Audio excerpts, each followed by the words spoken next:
boys, this just in. Oh my God, Kyle Dubas is a legend. I didn't know what to expect. I wasn't really expecting Dubas to make any moves coming to the expansion, like to the transaction freeze, but because I thought we were just gonna do a straight 4-4-1. We were gonna protect the big four. We're gonna protect Muzzin, Brody, Hall, and Riley, and then we were gonna protect Campbell, and then one of Kerfoot or Dermott was gonna get taken. And after the deadline passes, and I said, okay, now we can really plan out what the expansion draft is going to be like. Kyle Dubas swoops in and gives up a Philip Hallander and a 7th round pick for Jared Mccann. Now, Mccann is a guy that Pittsburgh loves, that one of our fellow TundraCast members did a video on earlier, I haven't checked out, where he found out that Mccann wasn't going to be protected at the expansion draft. And he has his own video. He put it up like literally yesterday. You guys can watch that first. I think it'll be a funny contrast. But oh my God, I'm so excited for this player. What a trade. I mean, wow. I mean, Jared McCann was unbelievable for Pittsburgh last season. Had 32 points in 43 games, was on a 60-point pace. And he's the perfect, and I mean perfect third-line center for Toronto. You have Matthews and Tavares as your first two. Then Mccann plays the 3C role with the versatility to play in the top six, where he played for Pittsburgh a lot this last season. And I mean, think about it, he had 32 points in 14 minutes of ice time last year, which is third to mid set that tweener role between third liner and second liner. So he's used to that role. It's not like he's going to be demanding to play first line ice time, right? And I like him a lot better in that 3C role than compared to Alexander Kerfoot. I like Kerfoot. It's just I don't know if I wanted to keep paying the guy $3.5 million, and Mccann someone we're going to have to pay, but his cap hit this next season is only going to be 2.94. So he's literally, I think, going to be a plug-in swap for Kerfoot, and Toronto's going to do everything it can to make sure that Seattle takes Kerfoot in the expansion. And I mean, if you really think about it, Toronto basically traded Kasperi Kapanen and a 7th round pick to the Pittsburgh Penguins for Jared McCann and Rodion Amirov, or the 15th pick. And I mean, Kapanen is a good player, but I think McCann, value-wise, is basically on the same tier as Kapanen.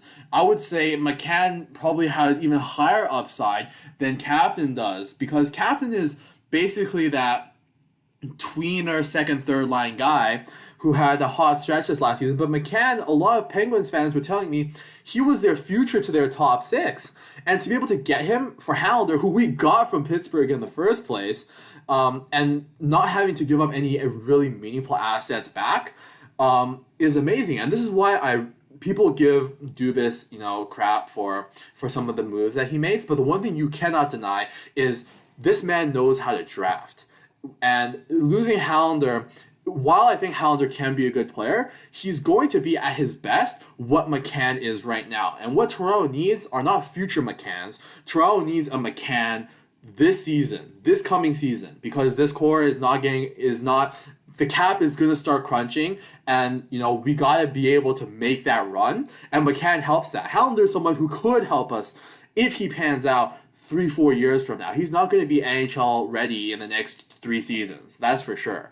And I mean, this might start being a yearly thing. Pittsburgh might really be Kyle Dubas' punching bag.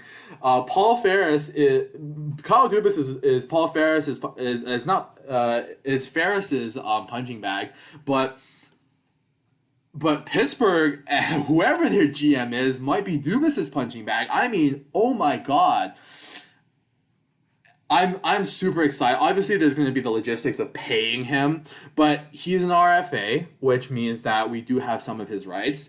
We do have his rights, which means that we probably can extend him to probably around 3.5, 4 million, which is what we were paying Kerfoot anyways. And I really do think in the future he's not going to be our 3C, but he's going to be our like second line left wing. But this definitely changes what I had in mind for the Seattle expansion. I still think Kerfoot is going to be the guy who gets taken. But I think now, instead of it being just a straight up, like, oh, like Kerfoot's the best player available, I think Toronto might, unless Toronto doesn't value Hall, I think this might be a situation where Toronto has to trade another asset, like a third round pick or like a second round pick, and get Seattle to take Kerfoot, because Hall is a very interesting. There's not a lot of really good right hand defensemen that are going to be available in this year's expansion draft, with Dumba and Graves now off the market. But I mean, right now you're thinking Matthews is going to get protected, Tavares, Marner, Nylander is going to be protected. You have to imagine that they're going to protect Mccann, so that's 5 forwards. So once you get there, then you might as well just keep protecting, right? In terms of guys that will meet the requirement, I think you protect Engvall because he's a good player.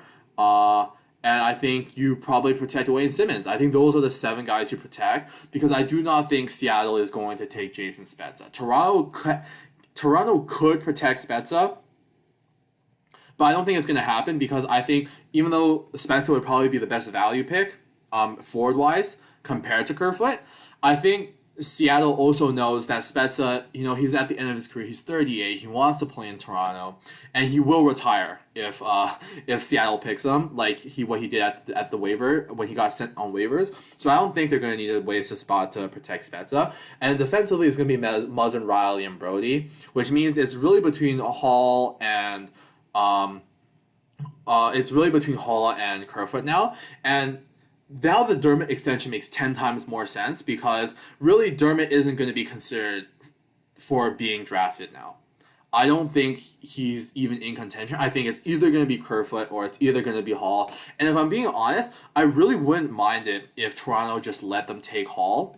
Not because I don't like Hall. He's at $2 million, 29 years old for the next 2 seasons. Great value, but I feel like Muzzin carried him, and he got overhyped by Leafs fans because of his good start to the season, when really I think Muzzin did a lot to really inflate his performance and his value.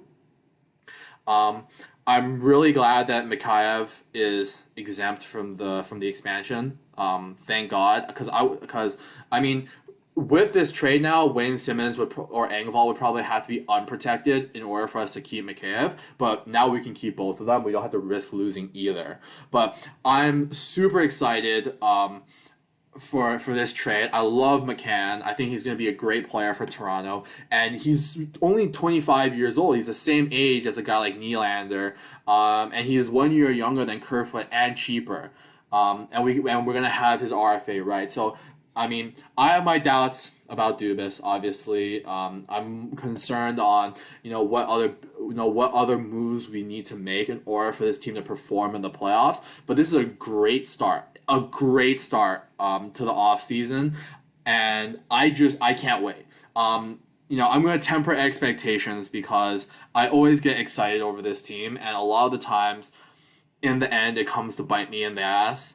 But I can't be a cynicist. You guys saw my reaction after Game 6 and Game 7, but this genuinely is a great trade. We gave up, probably our 6th or 7th, maybe 8th best prospect in my eyes, for a legitimate top 6 guy who will play on our third line. Leafs fans were griping about how we lost Nazem Kadri for nothing. when we traded him for Tyson Berry, basically, this is our new Nazem Kadri at $2.9 million this coming season. I'm so excited. Pittsburgh fans, I'm so sorry. This I did not expect this. And we're gonna have a bunch of videos that are going to be coming up with Ryan Ellis. So wait for that video. We just posted a video for Aiden Hill. Our editors are going in overdrive right now. This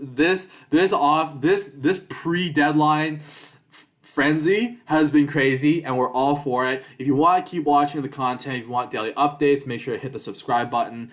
This is where content is going to start picking up, because this is when teams are going to be making moves. We're in the frenzy of the off season now, boys. And we live for these moments here at Thundercast. It's going to be great. We'll see you guys next time. Jared McCann is a Toronto Maple Leaf. Let's go, boys.